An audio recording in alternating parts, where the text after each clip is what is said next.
I am not currently an expert on the Hebrew calendar. However, what I've learned so far, so actually, with not yet being an expert on the Hebrew calendar, please comment and let me know your thoughts and findings and all of that. What I've learned so far is that the new year, the number for the year that we're in, according to the Hebrew calendar, is actually based on Rosh Hashanah and or the Feast of Trumpets, aka Feast of Trumpets, and that is when the Sabbath years would start.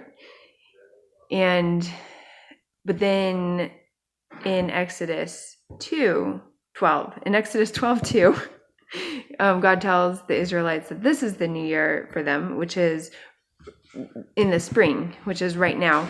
And so it's a little complicated, but what I love about the Hebrew calendar is that it goes by the moon. I think it makes so much sense for it to do that, because by looking at the moon, you can tell exactly where in the month you are, which is awesome. And so the Hebrew calendar actually combines the moons with the sun. So there are some religions that just are based just on the moon, and then the Gregorian calendar is just based on the sun. But the Hebrew calendar is actually a mix of both of them, which I think is amazing. So generally speaking, you have a new moon every 29.5 days, which means that half the months are 29 days, half the months are 30 days. And to adjust for that, so the Bible says to keep the feasts in their seasons. And so that's based on the agricultural year, which is based on the sun.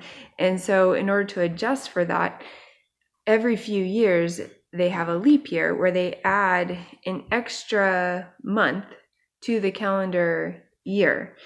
And it's actually remarkably accurate, but it does make it also more complicated in some ways, but less complicated in others. And so the way that they determine whether or not it's a leap year is based on the barley harvest in Israel. And so anyway, I just think that's fascinating. I need to study the biblical calendar more. But I love that just having it be based on the moon just makes so much sense to me, and I love that idea.